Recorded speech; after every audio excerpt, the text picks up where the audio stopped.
في بعض الأحيان أدعى إلى العقود وأنظر فأجد هدية العقود قرآن.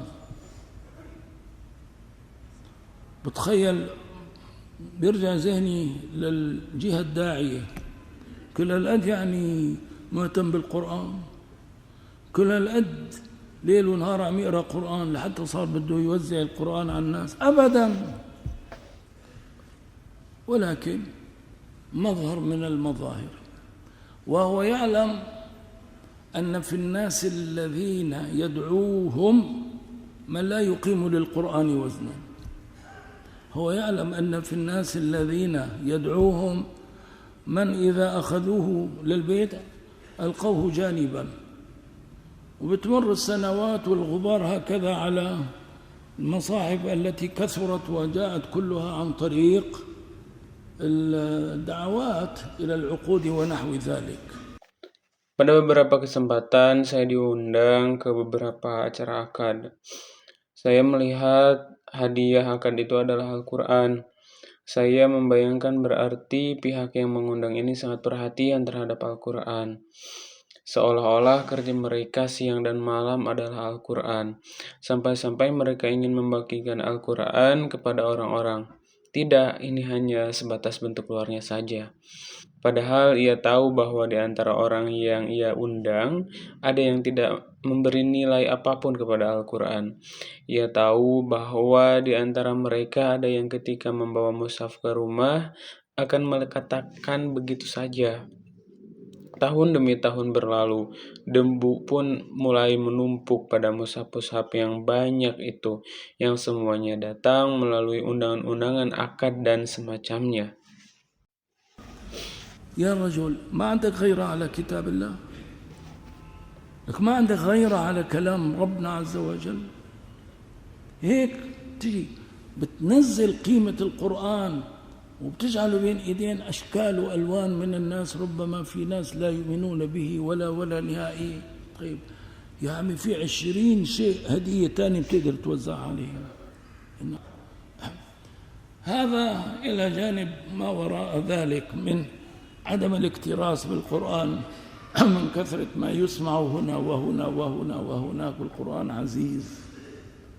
في مجالس التعازي ندخل والقرآن يتلى، القرآن يتلى والجالسون أكثرهم وكلهم كل واحد رأسه في أذن الآخر، بيتامسوا بيتكلموا بياخذوا بيعطوا، وقارئ القرآن يتلو القرآن.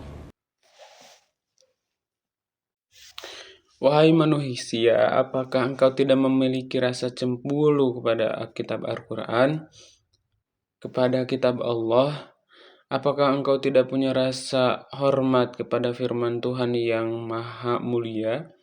Begitukah caramu merendahkan nilai Al-Quran dan meletakkannya di tangan berbagai macam orang, padahal mungkin sebagian dari mereka sama sekali tidak beriman kepadanya. Padahal sebenarnya ada 20 jenis hadiah yang lain yang bisa engkau berikan pada mereka. Belum lagi akibat setelahnya, orang-orang semakin tidak peduli kepada Al-Quran karena terlalu sering mendengarkannya di sana sini tanpa penghormatan. Yang sebenarnya Al-Quran itu mulia.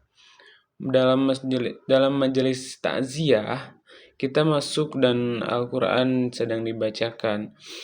Al-Quran dibacakan, tetapi para hadirin kebanyakan bahkan semuanya, semua orang sibuk berbicara dengan orang di sampingnya, berbisik, berbicara, saling memberi dan menerima, sementara qari sedang membaca Al-Quran.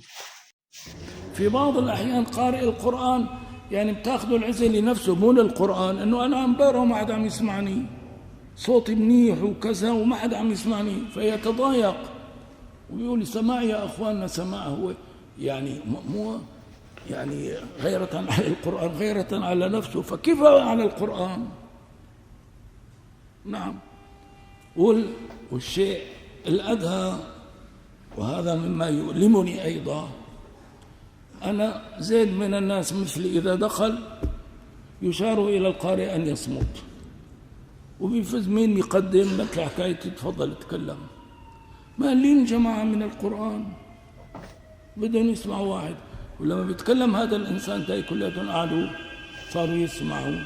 Kadang Kori itu sendiri mencari alasan gitu. Kadang Kori itu sendiri mencari alasan untuk dirinya, seakan berkata, aku membaca tapi tidak ada yang mendengarkanku. Suaraku itu bagus tapi tidak ada yang mendengarkan. Maka ia pun merasa terganggu dan berkata, dengarkanlah wahai saudara-saudara, karena mendengarkan itu adalah bentuk ghirah terhadap Al-Quran dan juga terhadap dirinya. Lalu bagaimana dengan rasa hormatnya kepada Al-Quran? Benar, dan yang lebih menyedihkan lagi adalah ketika aku masuk, mereka memberi isyarat kepada Qori agar berhenti. Dan pada waktu lain mereka berkata kepadaku, silahkan berbicara. Apa yang tersisa dari bacaan Al-Quran itu, mereka hanya ingin mendengarkan seorang manusia. Dan ketika orang itu berbicara, mereka berkata, jangan ribut. Lalu mereka mulai mendengarkan.